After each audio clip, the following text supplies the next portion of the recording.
Assalamualaikum warahmatullahi wabarakatuh. Bismillah, alhamdulillahi hasbuna wa kafa wa sami'allahu liman da'a. Allahumma salli wa sallim wa barik ala sayyidina Muhammadinil Mustafa wa ala alihi wa sahbihi ahlu sidqi wal wafa. Amma ba'du, janabal afadil ulama anal a'izza ayyuhal asatid wal ustadzat, para muslim musrifah yang saya hormati, segenap mahasantri angkatan 30 yang saya hormati. Alhamdulillah, pada malam Jumat ini kita telah membaca surat Yasin, tahlil, kemudian manaqib bil ikhtisar, manaqibnya Kanjeng Syekh Abdul Qadir Al-Jilani, dan juga kita membaca sholawat dalam Maulidud Diba. Semoga saja apa yang kita baca malam ini diterima oleh Allah Subhanahu wa Ta'ala, dan kelak kita jumpai pahalanya ketika kita menghadap Allah Subhanahu wa Ta'ala. Salawat serta salam semoga tetap terhaturkan, tersampaikan kepada junjungan kita Nabi besar, Nabi agung, baginda Rasul Muhammad sallallahu alaihi wa ala alihi wasallam. Jadi kita setiap malam Jumat akan secara bergantian merutinkan membaca Maulid Diba untuk Kamis malam Jumat ini. Kemudian Kamis malam Jumat depan kita akan membaca Maulid Simtud Duror atau Maulidul Habsyi. Karena siapa yang bersolawat kepada baginda Rasul Muhammad sallallahu alaihi wa alihi wasallam setiap malam Jumat dan pada hari Jumat, maka solawatnya itu dihaturkan langsung kepada baginda Rasul. Dan alangkah bahagianya kita ketika kita pada malam Jumat bersolawat kepada beliau dan beliau menjawab solawat kita. Para mahasantri yang saya hormati, kita ini membaca solawat adalah sebagai bentuk rasa syukur kehadirat Allah Subhanahu wa Ta'ala, karena kita telah ditakdirkan oleh Allah Subhanahu wa Ta'ala menjadi umatnya baginda Rasul. Menjadi umat baginda Rasul itu takdir yang luar biasa, harus kita syukuri. Makanya dengan berbagai macam alasan, makanya qasidah burda itu ini yang sering sekali saya kutip. Imam Al-Busiri dalam qasidah burda itu menyebutkan busyra lana ma'saral islami inna lana minal inayati ruknan ghayra munhadimi lamma da'allahu da'ina li ta'atihi bi akramir rusul kunna akramal umam. Kata Imam Al-Busiri, berita gembira untuk kita segenap orang Islam, karena kita punya agama itu punya tiang-tiang yang kokoh yang tidak akan tergeser dan tidak akan dihancurkan oleh apapun. Karena syariat Islam itu syariat terakhir dan tidak akan diubah, tidak akan ditahrif, tidak akan berubah oleh apapun.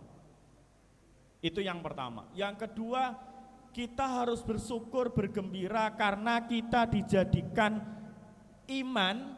Kita menjadi orang iman itu atas dakwah, atas seruan dari Rasul yang paling mulia.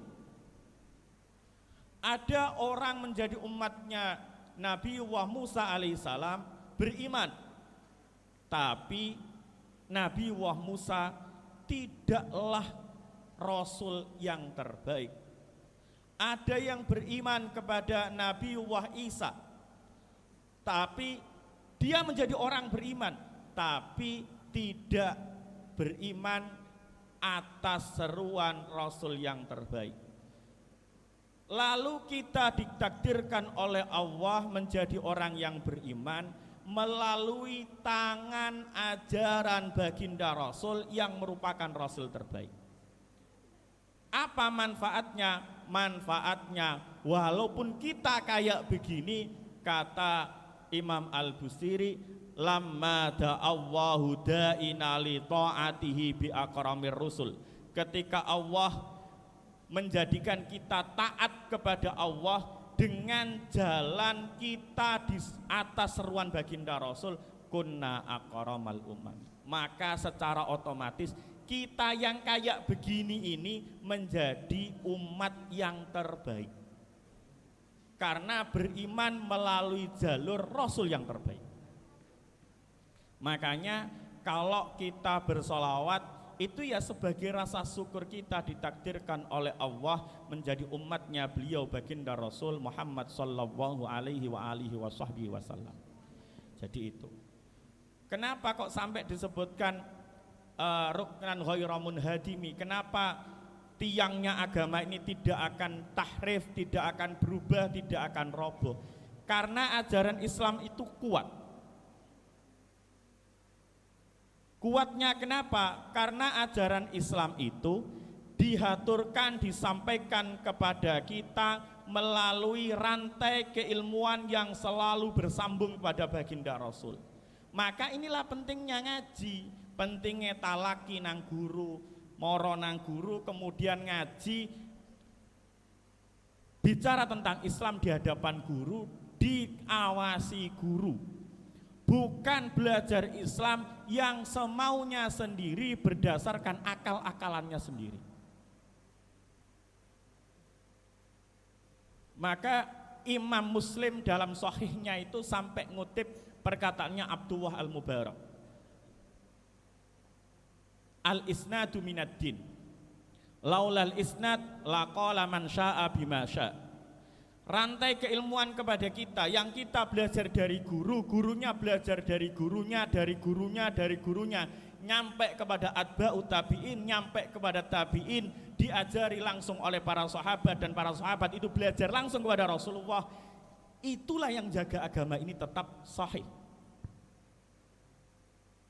Tidak bisa kita semaunya sendiri ngomong agama, nek menurutku ini tidak bisa. Agama ini dikatakan dengan semaunya sendiri, apalagi terus dilogikakan sendiri, tidak bisa juga.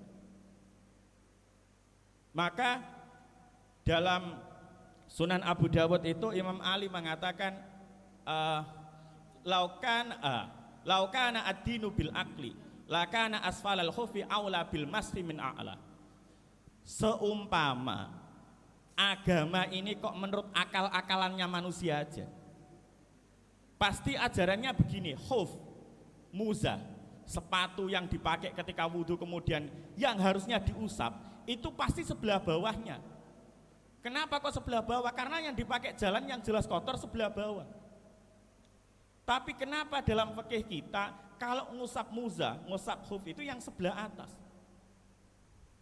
Kata Imam Ali, laukana ad-dinu bil akli, seumpama agama ini dengan akal, kalau waktu wudhu ngucap sepatu, pasti yang bagian bawah yang akan diusap.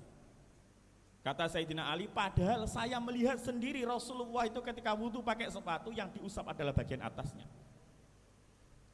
Maka tidak bisa, kita harus belajar itu dari guru, ben ora tersesat. Dan mata rantai keilmuan begini ini merupakan keutamaan kita.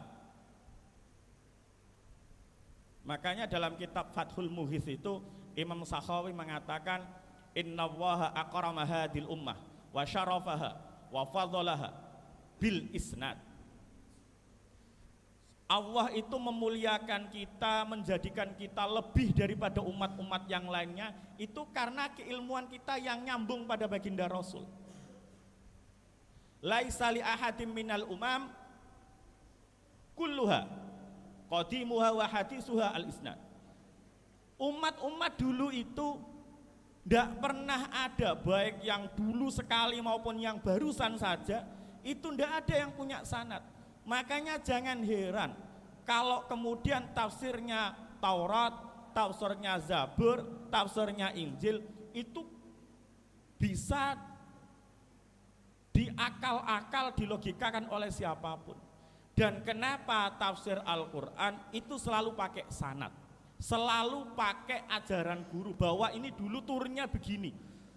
Kita mengenal dalam ulumul Quran, ulumul tafsir itu ada sababun nuzul, ada asbabun nuzul. Oh, ini turunnya begini.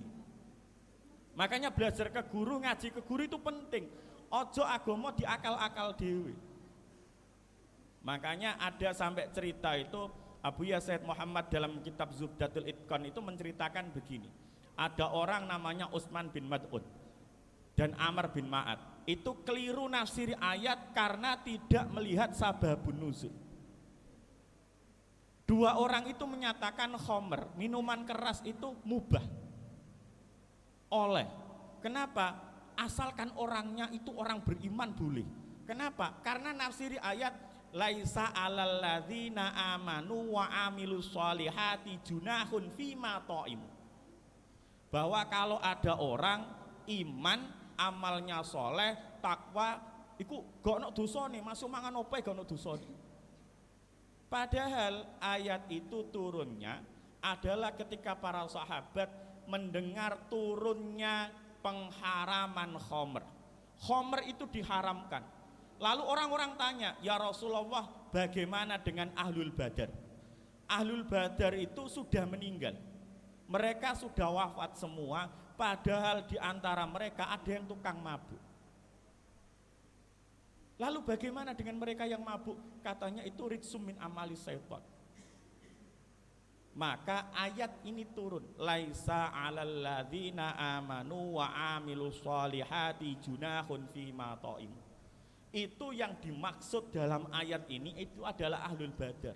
Karena dulu belum diharamkan, mereka itu orang-orang yang baik, yang ketika minum itu memang belum haram dan mereka tidak ada niat sama sekali untuk melanggar syariat, maka mereka tidak berdosa.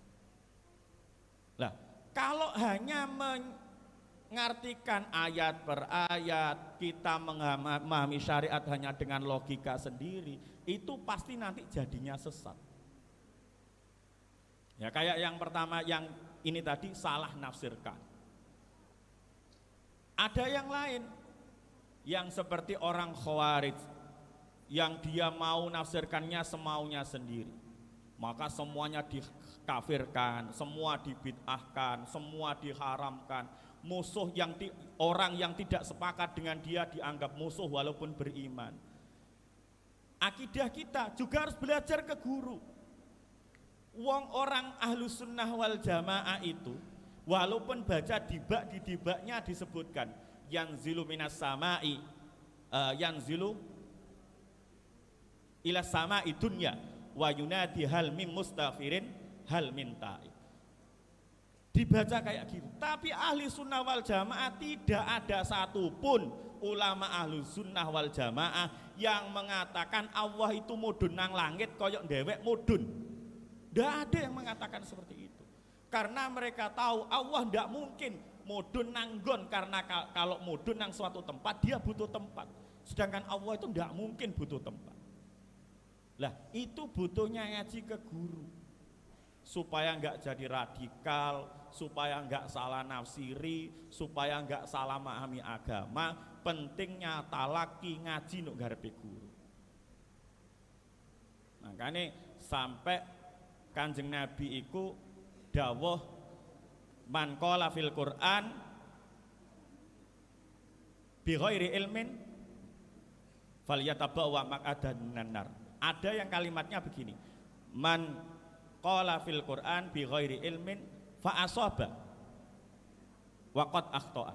Ini umpama ana wong membicarakan tentang Al-Qur'an tapi gak duwe ilmune, terus omongannya mau bener, itu tetap saja sebuah kesalahan karena dia buat main-main Al-Qur'an. Terus kebenarannya dalam nafsir itu enggak diakui. Nah, itulah pentingnya kita ngaji. Termasuk sing ngaji, kenapa sing makharijul huruf iku kok yo repot, ana sing ngaji juz loro. Antara hamzah, ain dibeda-bedakno. Lah yang padha unine a, lapo kok yo atik a, atik a. Karena artinya dalam bahasa Arab juga berbeda. Innallaha azizun hakim. Aziz itu artinya mulia, maha mulia. Tapi engko nek ngomong gawe hamzah itu beda lagi. Karena dalam hadis itu ra'aitu Rasulullah sallallahu alaihi wasallam yusalli wa fi sadrihi azizan ka azizil mirjal minal buka. Azizan ka azizil mirjal itu artinya saya melihat Rasulullah salat dan saya melihat suara bergemuruh di dadanya. Dadi nek gawe hamzah aziz iku suara bergemuruh, tapi nek aziz dengan ain iku maha agung. Lah bedanya sampai sakmene, azizan ka azizil mirjal. koyok suara bergemurune banyu sing mendidih. Minal buka karena saking nahan tangisannya. Makanya nek ngaji ya diseriusi, ya ditekuni, ya disabari. Nek gak iso insyaallah kok ono arek ngaji terus lidahnya wis kadung rewepot, terus dia berusaha terus, itu pahalanya dua, pahala sulitnya dia belajar dan pahala belajar itu sendiri. Makanya ya disabari, Pak wis samene gerange ngaji koyo ngene. Lah itulah bentuk kesabaran kita. Nah, kita ngaji pada guru. Gurumu ya kadang-kadang ya rada kereng-kereng tetek ya ora apa-apa ya segitu itu. Ngaji Quran itu ya kayak kadang-kadang saya punya guru Quran dulu itu nek gak iso ora dibentak tapi ditempeling. Jadi teman saya itu banyak yang hidungnya berdarah, kene dicoret sama pulpen sampai berdarah. Itu banyak. Tapi ya gak ono sing lapor polisi. Untungnya zaman biyen gak ono sing lapor polisi. Nek saiki ngono kekerasan pada anak. Tapi dhisik ya gak ono. Jadi ada yang sampai ditempeling sampai kopiah mencelat itu ya wakil. Ya alhamdulillah mungkin dengan barokah itu banyak di antara mereka yang kena tempeling itu kemudian jadi orang-orang yang berhasil. Ya, semoga saja kesabaran kita dalam belajar di Ponpesma walaupun cuma 50 hari kita beroleh manfaat dan barokah dan kita ditakdirkan menjadi orang yang hidup dengan kebahagiaan fid dini wa dunya wal akhirah. Itu yang bisa saya sampaikan. Hadanallahu wa iyyakum ajmain wallahul muwafiq ila aqwamit thoriq. Assalamualaikum warahmatullahi taala wabarakatuh.